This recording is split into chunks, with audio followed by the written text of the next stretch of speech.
video is looking at how to use a Christmas tree top to make a whisk.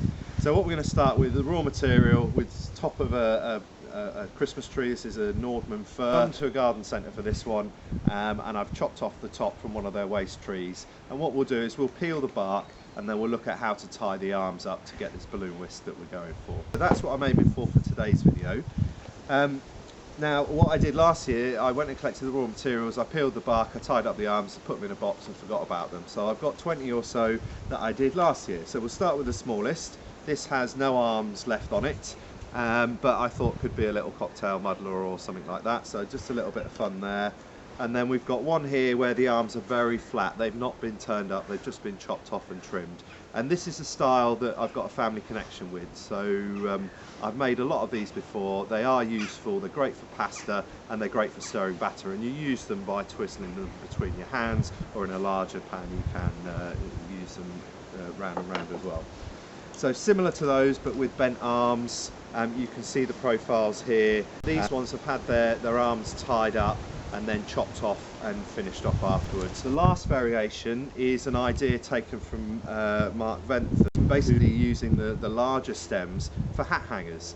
And the idea is there's a hole through the top. This will hang either on a clothes peg or in your wardrobe, and then you can hang ties, scarves, beanies, all sorts of bits and bobs off there.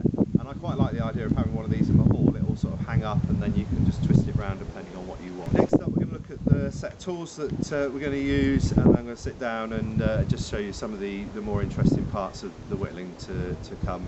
So the tool set for these is fairly basic. The go-to tool for me for trimming up the blanks to this sort of stage is a pair of loppers. These are just cheap value ones. Operation, you walk up to your Christmas tree, snip the top off, away you go. These are also useful for just trimming up the buds off the ends and off the top. You could use secateurs. I don't own secateurs, I only own these, so that's what I use. Another very useful tool, those of you that have seen my article in the Bushcraft Journal will know that I'm a particular fan of the Pocket Boy with the aggressive teeth on the not so aggressive teeth handle. The story is buy the ones with the black handles, they're awesome. So yeah, if you've got a much bigger stem, or if you're going for the second weld down for one of these hat hangers or something like that, a nice sharp saw will get through there quite nicely. You see this one's had a bit of use. Next up, we've got a pair of kitchen scissors. These are really good for just the smaller stuff, trimming up the tops and things like that. If you've got a slightly harder blank to work with, it can be helpful just to trim off some of the buds and things like that. But that's a good little thing to have in the background. And then the go-to tool for actually peeling the bark and things is the trusty Morrow 106. I've done over 50 trees this year, and that's why this blade is coated in sap. And if you were to take a closer look, you would be horrified by the state of the edge. But I know I can sharpen that back to good. So if this is your only knife, don't use it for this because you'll make it really messy. In the past, I've used an Opinel. You can use a Swiss Army. Anything that isn't going to be used directly for your wood carving operations afterwards will work nicely. We've had a quick look at this blank while I was showing you the tool. One thing to note is not to take the arms down too short, because if you're going to tie them up, then you need that little bit of extra length just to get the string round. So, onto the tool work. What we're going to do, I'm just going to shorten the stem on this one. I'll just use my scissors to trim these all to length. That's a short one. Sometimes you'll find that there's a bud that gives you the ideal length. That one's a bit too short, that one's too long, so place there. So that gives me an even set of arms, and looking down the stem to gauge the length of the arms like that's quite a good little tip as well. And what I like to do is I like to start by carving the bark from the arms, and then I'll move on to the stem.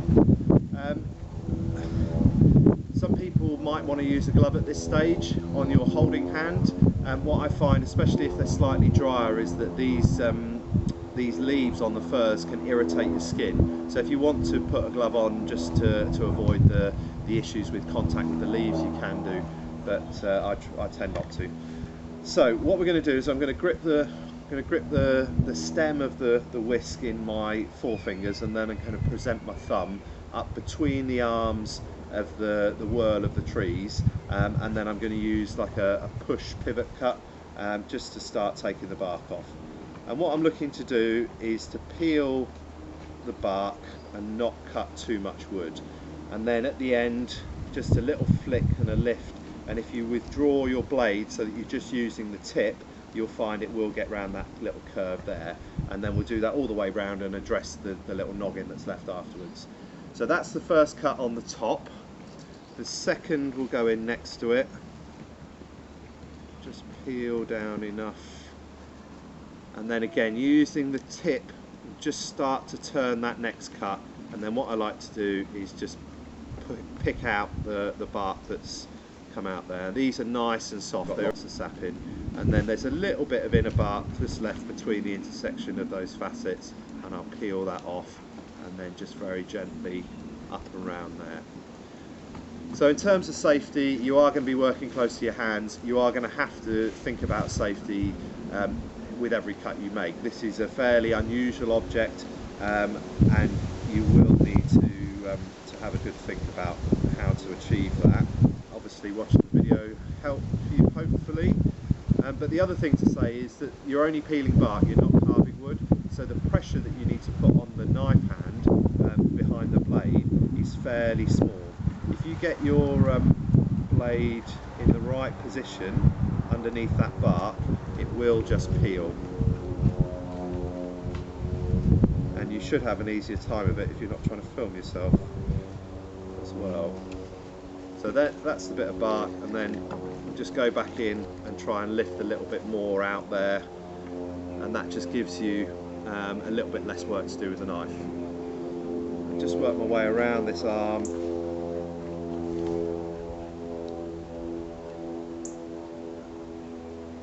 Tidy up.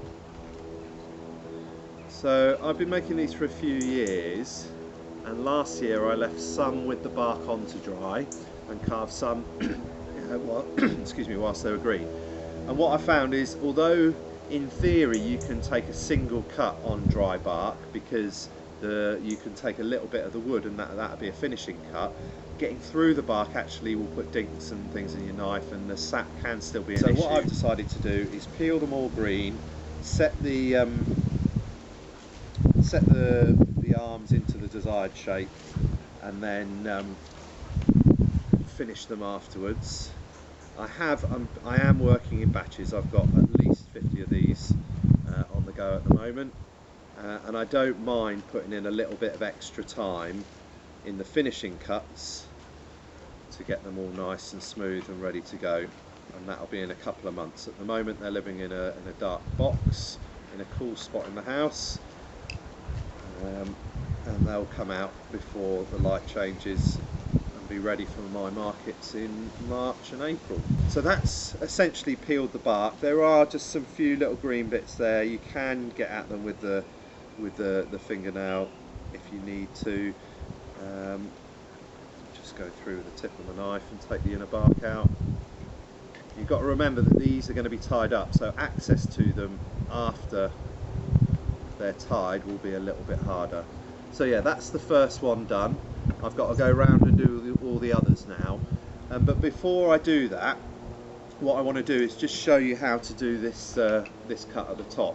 And what I like to do is I like to run the knife along the spine of the knife along the top of the arm, and then just lever up through and just start to put a diagonal or a chamfer towards the centre of the pith.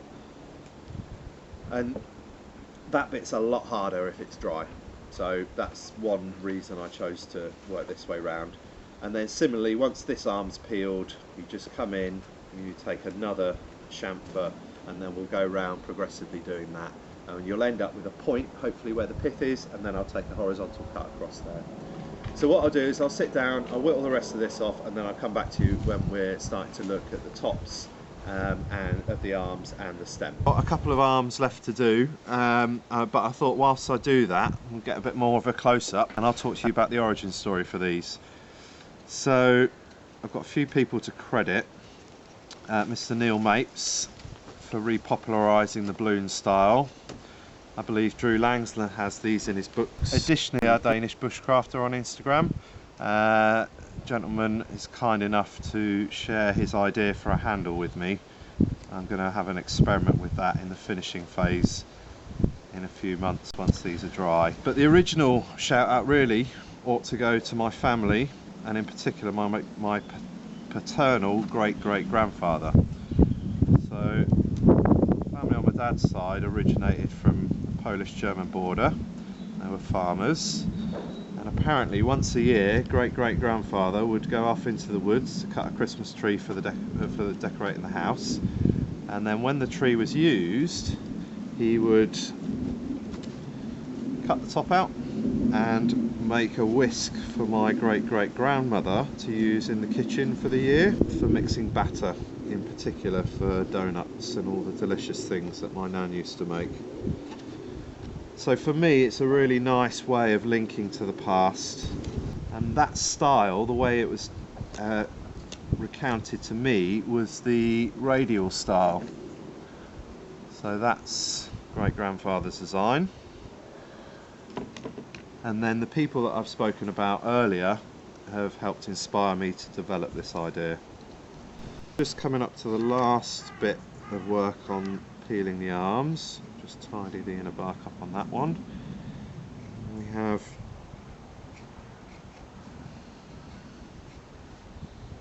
pretty much finished now.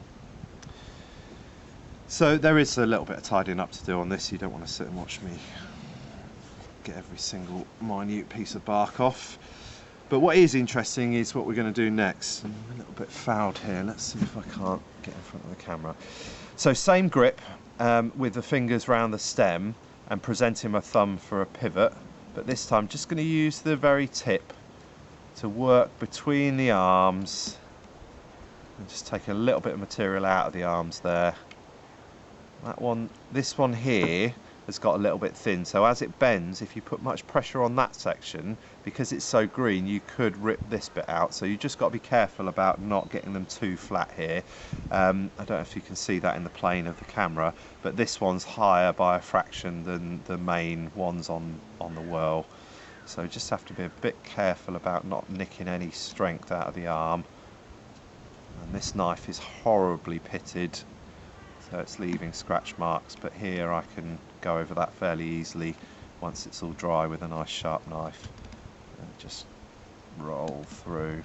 And you are going down the grain but then back up it, so what I like to do is just use the tip, and that allows you in the soft green wood just to come up through like that. And another last pass there, and then if you want to you can carry on just tidying this up a little bit. As I said, it's so much easier when it's green to get that to within 80-90% of where you want it in the finished product. Just flatten that off a little bit. It doesn't matter too much if you've got a little noggin sticking out. These are whisks, they're not for stirring the bottom of pans and things, but I don't particularly want too much on the bottom there. We're going to move on to the stem. This is fairly straightforward. Again, I am cutting onto my thumb there, but there's no pressure needed to get under the pith, so there's no power going on with my right hand holding the knife. And literally just find the right angle and slide under the bark without trying to take any or much of the wood away, because as you see we're left with not much material there. And then carry on down. Just got to put a little bit of power on through these little buds. As you can see, it's fairly easy to peel the bark.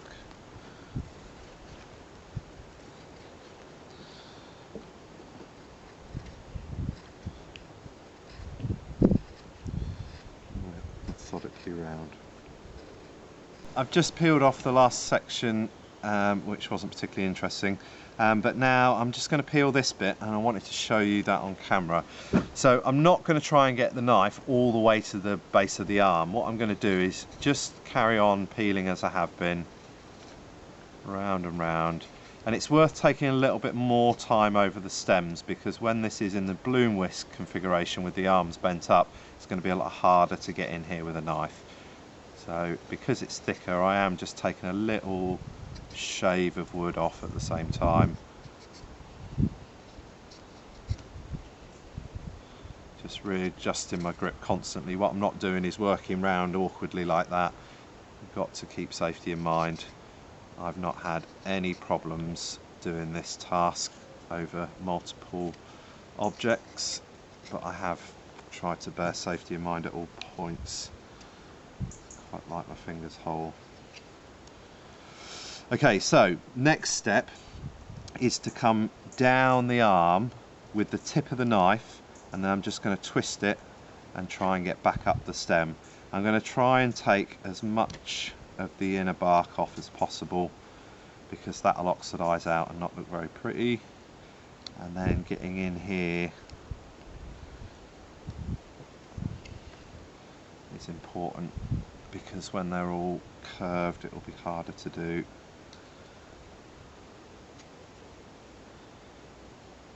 Just got to reach over that arm to get the tip of the knife in there. Just come up and round.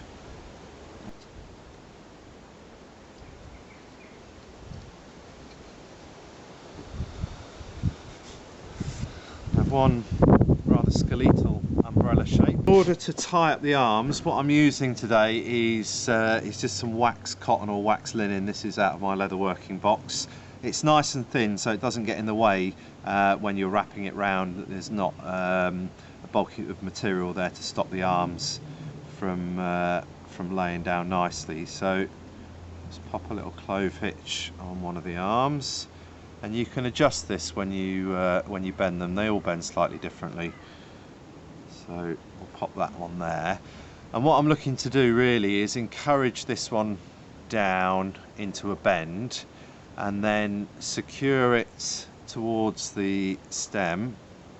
This is fiddly, and it can help if you chamfer off the tips of these arms. I'm just going to move that knot down towards the contact point, so it's not putting any strain unnecessarily on the arm. And then what I like to do, where's my clove hitch? There we go. Set that on, hold it down, and then just push back up with my thumb, and you see that helps to just get a little bit more curve in the arm. So once we've done that, adjusted the knot, I'm just going to put a little wrap around there. You can tie them off if you've got loads of string. I've not found it necessary. And then what I'll do is I'll take the loose end, use it to help pull in the next arm, and then with the palm of my hand just encourage that bend to match the previous one. Now this is a bad example because this arm is not on the plane of the rest of the whirls, but we can cope with that. And then again, no knots, 2 wraps should be enough. Just put a little bit of tension on it, and then you're up for the next one, which is going to bend a little bit funny, but that's fine. Just eyeball that and encourage it in line with the last one. Pull those in tight together, and I quite like keeping hold of all the arms as I go, because they tend to ping out and fling all over the place. And bring that one in, and this one's going to need a bend back.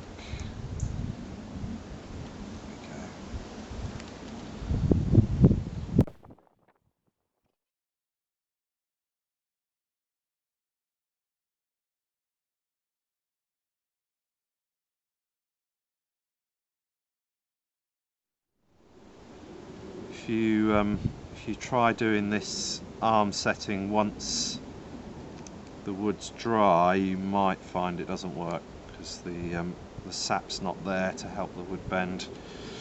Okay, so that's the last one in. I've lost control of the arms a little bit, but I'll just put a couple of wraps on so you can see there they're pinging all over the place. Just try and get them back in alignment, nice and tight. A couple of wraps, and then I'll just open this up and see if I wrap round. It just helps to keep the arms flat against the stem.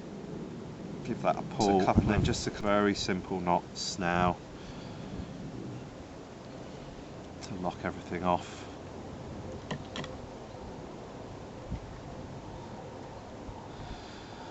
And then if you have a look at your whisk, this one is slightly uneven. Just sighting along, checking that there's nothing too far out. Your balloon whisk.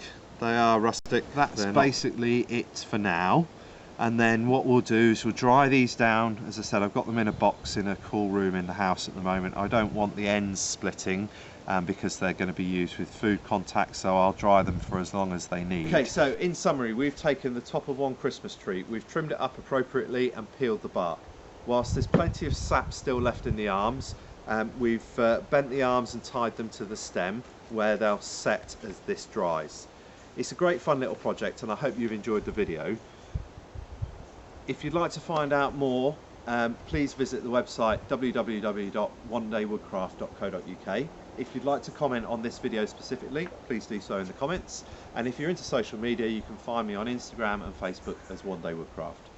So yeah, that's me for the day. I'm off inside to get warm and get some blood back into my hands and probably do some video editing as well. So thank you very much for watching. I hope you've enjoyed the video and I'll see you online.